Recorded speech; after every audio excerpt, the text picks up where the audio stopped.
یہاں تک کہ حبشی لوگوں نے خوشی میں نیزوں اور خنجروں کا کھیل دکھایا۔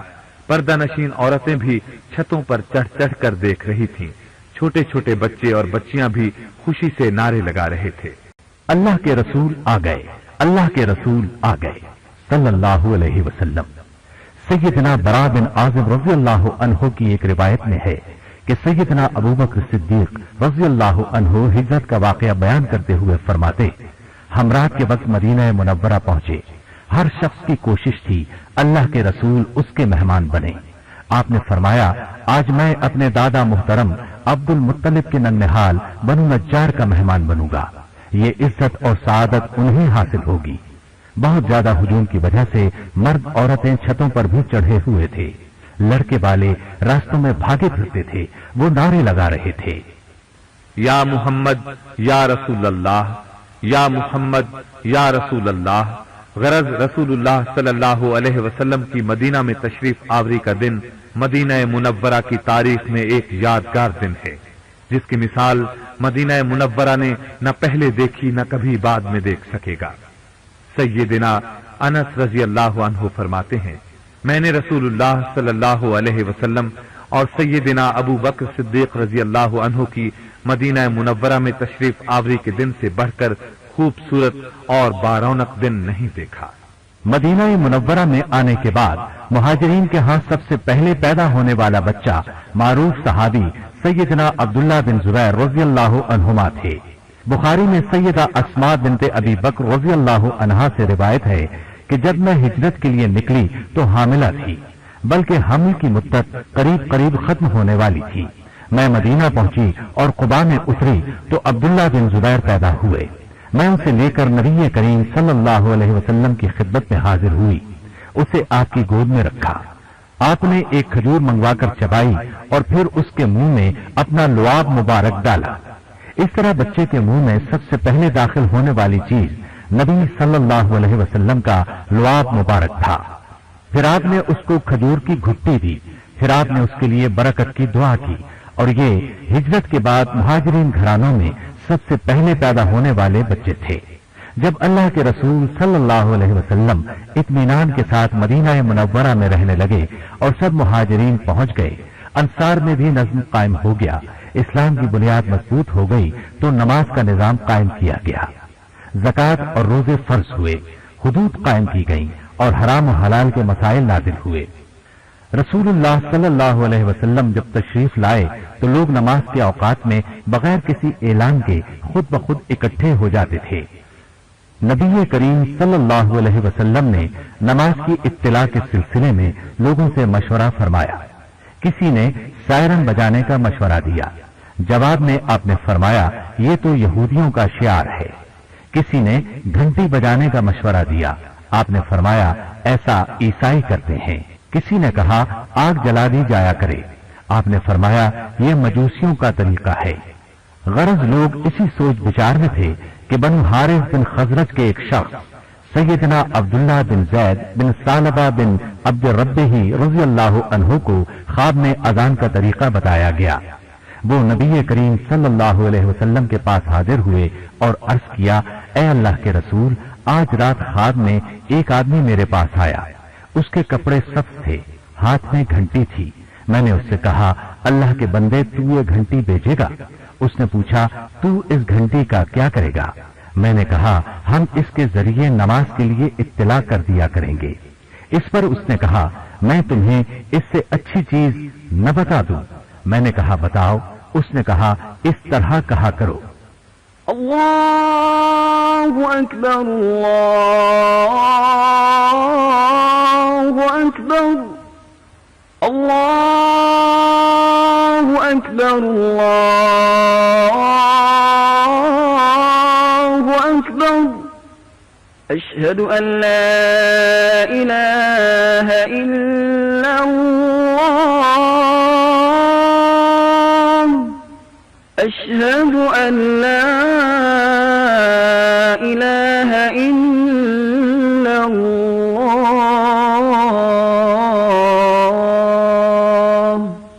اشہد ان محمد رسول اللہ أشهد أن محمدا رسول الله حي على الصلاة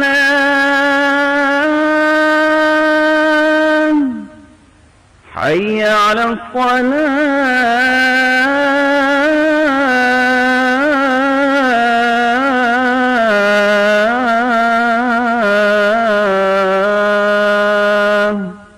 حي على الفلاح حي على الفلاح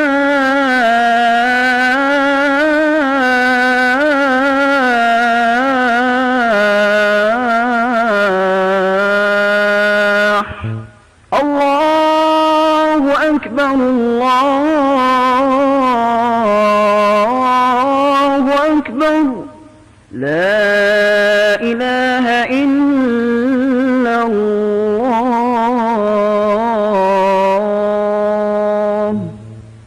جب انہوں نے یہ خواب بیان کیا تو نبی کریم صلی اللہ علیہ وسلم نے فرمایا یہ خواب اللہ کی طرف سے ہے، انشاءاللہ تو بلال کے ساتھ کھڑا ہو جا، اسے بتاتا جا وہ ان کلمات کے ساتھ اذان کہے کیونکہ اس کی آواز تم سے بلند ہے۔ جب سیدنا بلال رضی اللہ عنہ نے ان کلمات کے ساتھ اذان کہی تو سیدنا عمر رضی اللہ عنہ نے اپنے گھر میں یہ آواز سنی۔ وہ بھاگ کر رسول اللہ صلی اللہ علیہ وسلم کی خدمت میں آئے اور عرض کیا، اللہ کے رسول، قسم ہے اس ذات کی جس نے آپ کو سچا نبی بنایا، میں نے بھی ایسا ہی خواب دیکھا ہے۔ یہ سن کر رسول اللہ صلی اللہ علیہ وسلم نے فرمایا الحمدللہ۔ جامع ترمذی میں ہے، انہی سیدنا عبداللہ رضی اللہ عنہ کے بیٹے اپنے والد سے روایت کرتے ہیں، صبح ہوئی اور ہم رسول اللہ صلی اللہ علیہ وسلم کی خدمت میں حاضر ہوئے تو میں نے اپنا خواب نبی کریم صلی اللہ علیہ وسلم کو سنایا۔ آپ نے فرمایا یہ خواب سچا ہے، تو بلال کے ساتھ کھڑا ہو جا اور اسے یہ کلمات بتاتا جا، وہ اذان کہے کیونکہ اس کی آواز تجھ سے بلند اور لمبی ہے۔ انہوں نے اذان شروع کی، جو ہی سیدنا بلال رضی اللہ عنہ کی آواز سیدنا عمر رضی اللہ عنہ نے سنی، وہ اپنے کپڑے سنبھالتے ہوئے رسول اللہ صلی اللہ علیہ وسلم کے پاس پہنچے اور عرض پرداز ہوئے، اے اللہ کے رسول صلی اللہ علیہ وسلم، قسم اس ذات کی جس نے آپ کو سچا نبی بنایا، میں نے بھی خواب میں یہی کچھ دیکھا ہے۔ اس پر نبی صلی اللہ علیہ وسلم نے فرمایا اللہ کا شکر ہے، خواب کا سچا ہونا یقینی ہو گیا۔ اب سنیے مدینہ منورہ سے یہودی کیسے جلاوطن ہوئے۔ یوں تو یہودی ابتدا ہی سے مسلمانوں کے خلاف تھے، مگر غزوہ بدر میں مسلمانوں کی عظیم الشان کامیابی کے بعد ان کی دشمنی میں بہت اضافہ ہو گیا اور وہ مسلمانوں کے خلاف سازشیں کرنے لگے۔ مثلا بنو نذیر کے سردار سلام بن مشکم نے کفار کے سردار ابو سفیان کو 200 جنگجوؤں کے ساتھ مدینہ منورہ میں داخلے کے سلسلے میں مدد دی، اس کی میزبانی کی اور مسلمانوں کی جاسوسی کے لیے اپنے آدمی بھی بھیجے۔ ابو سفیان نے اس کے ہاں ایک رات گزاری، پھر اس نے اپنے ساتھیوں کی مدد سے مسلمانوں کے ایک باغ پر حملہ کیا، وہاں 2 انصاریوں کو شہید کیا اور دوسرے باغوں میں آگ لگا کر واپس بھاگ گیا۔ رسول اللہ صلی اللہ علیہ وسلم کو پتا چلا تو آپ نے ان کے تعاقب میں کچھ مسلمان بھیجے، مگر ابو سفیان اور اس کے ساتھی اپنی جانیں بچا کر بھاگ نکلے۔ جلد بازی میں انہوں نے اپنی سواریوں پر لدے بہت سے ستو راستے ہی میں گرا دیے، وہ مسلمانوں کو بطور غنیمت حاصل ہوئے۔ یہ واقعہ اسلامی تاریخ میں غزوہ سویق کے نام سے مشہور ہے۔ سلام بن مشکم کی اس غداری کے باوجود رسول اللہ صلی اللہ علیہ وسلم نے اسے کوئی سزا دی نہ بنو نذیر پر حملہ کیا۔ اس کی وجہ یہ تھی کہ آپ ان دنوں یہودیوں کے ایک اور قبیلے بنو قینقاع کی شرارتوں کے سدباب میں مصروف تھے۔ بنو قینقاع بہت دلیر اور مالدار یہودی تھے، اس لیے رسول اللہ صلی اللہ علیہ وسلم نے مناسب سمجھا کہ پہلے ان سے نپٹا جائے۔ آپ ان کے پاس تشریف لے گئے، ان سب کو بازار میں جمع کیا، اسلام کی دعوت دی، لیکن انہوں نے بدتمیزی سے یہ جواب دیا، آپ کسی دھوکے میں نہ رہیں، آپ کا مقابلہ ایسے لوگوں سے ہوا جو لڑنا نہیں جانتے تھے۔ ان کا اشارہ جنگ بدر کے قریش کی طرف تھا۔ اس لیے آپ کو ان کے مقابلے میں فتح ہو گئی۔ اللہ کی قسم، اگر کبھی ہم سے ٹکر ہوئی تو آپ کو پتہ چل جائے گا ہم کیا ہیں۔ اللہ کے رسول صلی اللہ علیہ وسلم ان کی بات سن کر رنجیدہ ہوئے اور واپس آ گئے۔ اس کے تھوڑے دنوں بعد ایک مسلمان عورت ان کے بازار میں گئی۔ انہوں نے اس کے کپڑے کا کنارہ شرارتاً کسی چیز سے باندھ دیا۔ وہ اٹھنے لگی تو ننگی ہو گئی۔ اس نے مسلمانوں کو مدد کے لیے پکارا۔ ایک مسلمان نے یہ دیکھا تو شرارت کرنے والے کو قتل کر دیا۔ اس پر یہودی جمع ہو کر اس مسلمان پر حملہ آور ہوئے اور اسے شہید کر دیا۔ نبی اکرم صلی اللہ علیہ وسلم کو اطلاع ملی تو آپ نے ان کا محاصرہ کر لیا۔ یہ محاصرہ 15 دن تک جاری رہا۔ آخر کار انہوں نے ہتھیار ڈال دیے۔ یہ 700 جنگجو تھے۔ اللہ کے رسول کا ارادہ انہیں قتل کرنے کا تھا، مگر ان کے حلیف عبداللہ بن ابی ابن سلول منافق نے ان کے حق میں سفارش کی اور انہیں چھڑانے کے لیے منتیں کرنے لگا۔ اس پر نبی کریم صلی اللہ علیہ وسلم نے انہیں مدینہ منورہ سے نکل جانے کا حکم دیا۔ وہ علاقہ شام کی ازریات بستی میں چلے گئے۔ اس طرح مدینہ منورہ اس پہلے یہودی قبیلے سے پاک ہو گیا۔ یہ محاصرہ غزوہ بدر کے بعد 15 شوال 2 ہجری بروز ہفتے سے شروع ہو کر ذوالقعدہ کا چاند نکلنے تک جاری رہا۔ اب بنو نذیر کے بارے میں سنیں۔ مسلمانوں اور یہودیوں میں معاہدہ ہو چکا تھا۔ اس میں وضاحت تھی کہ اگر مسلمان یہودیوں سے دشمن کے خلاف مدد طلب کریں گے تو یہودی مدد کرنے کے پابند ہوں گے۔ ایک مرتبہ اللہ کے رسول صلی اللہ علیہ وسلم کسی دیت کے سلسلے میں بنو نذیر کے ہاں تشریف لے گئے۔ معاہدے کی روح سے وہ اس کے پابند تھے، لیکن انہوں نے آپ کے خلاف سازش تیار کی کہ جس گھر کے سائے میں آپ تشریف فرما تھے اس کی چھت سے ایک بھاری پتھر گرا کر آپ کو شہید کر دیں۔ اللہ تعالیٰ نے آپ کو بذریعہ وحی ان کے منصوبے سے خبردار کر دیا۔ آپ فوراً اٹھ کھڑے ہوئے اور مسلمانوں کو ان پر حملہ کرنے کا حکم دیا۔ مسلمان ان کے علاقے میں پہنچے تو یہ لوگ قلعہ بند ہو گئے۔ مسلمانوں نے ان کا محاصرہ کر لیا۔ عبداللہ بن ابی ابن سلول پھر ان کا سفارشی بن کر رسول اللہ صلی اللہ علیہ وسلم کے پاس آیا اور ان کی معافی کا مطالبہ کیا، کیونکہ یہ بھی اس کے حلیف تھے۔ آپ نے انہیں نکلنے کی اجازت دے دی، لیکن شرط یہ رکھی کہ وہ اپنا اسلحہ وہیں چھوڑ کر جائے، بس ایک اونٹ پر جو لاد کر لے جا سکیں لے جائے۔ اس طرح وہ جو کچھ لے جا سکتے تھے لے گئے اور شام کے علاقے میں چلے گئے۔ اس طرح مدینہ منورہ ایک اور یہودی قبیلے سے نجات پا گیا۔ یہ ربیع الاول 4 ہجری کی بات ہے۔ بنو نذیر جب مدینہ منورہ سے جلا وطن ہوئے تو ان کا ایک وفد قریش کے پاس گیا اور انہیں رسول اللہ صلی اللہ علیہ وسلم کے خلاف جنگ پر ابھارا۔ وہ مان گئے۔ اس کے بعد وہ قبیلہ غطفان کے پاس گئے۔ وہ بھی تیار ہو گئے۔ اس کا نتیجہ یہ نکلا کہ قریش اور غطفان قریباً 10,000 کا لشکر لے کر مدینہ منورہ کی طرف چلے۔ جب نبی کریم صلی اللہ علیہ وسلم کو پتا چلا تو آپ نے مدینہ منورہ کے ارد گرد خندق کھودنے کا حکم دیا۔ بنو نذیر کا سردار حیی بن اخطب بنو قریظہ کے پاس گیا اور انہیں لڑائی پر ابھارا۔ بنو قریظہ نے بھی رسول اللہ صلی اللہ علیہ وسلم سے کیا ہوا عہد توڑ دیا اور قریش کا ساتھ دینے پر آمادہ ہو گئے۔ اس طرح کفار کے لشکر نے مدینہ منورہ کا محاصرہ کر لیا۔ پھر اللہ تعالی نے اپنی طرف سے ایسی تدبیر فرمائی کہ ان میں باہمی اختلاف پڑ گیا اور ان کا اتحاد ٹوٹ گیا۔ اس کے علاوہ اللہ تعالی نے آندھی بھیجی، اس نے انہیں ڈگمگا دیا، نہ وہ خود ٹک سکے نہ ان کا کوئی خیمہ باقی رہا۔ آخر وہ خوف زدہ ہو کر راتوں رات بھاگ نکلے۔ والحمدللہ۔ جب نبی کریم صلی اللہ علیہ وسلم غزوہ خندق سے فارغ ہو گئے تو آپ نے بنو قریظہ پر چڑھائی کر دی، ان کا محاصرہ کر لیا۔ یہ محاصرہ 25 دن تک جاری رہا۔ آخر کار وہ نبی کریم صلی اللہ علیہ وسلم کے فیصلے پر راضی ہو گئے۔ آپ نے خود فیصلہ نہیں فرمایا، ان سے فرمایا وہ خود کسی شخص کا نام پیش کریں جو ان کا فیصلہ سنائے۔ انہوں نے اپنے حلیف سیدنا سعد بن معاذ رضی اللہ عنہ سے فیصلہ کرانا منظور کیا۔ سیدنا سعد بن معاذ رضی اللہ عنہ نے فیصلہ فرمایا کہ ان کے بالغ مرد قتل کر دیے جائیں، عورتیں اور بچے غلام بنا لیے جائیں، مال مسلمانوں میں تقسیم کر دیا جائے۔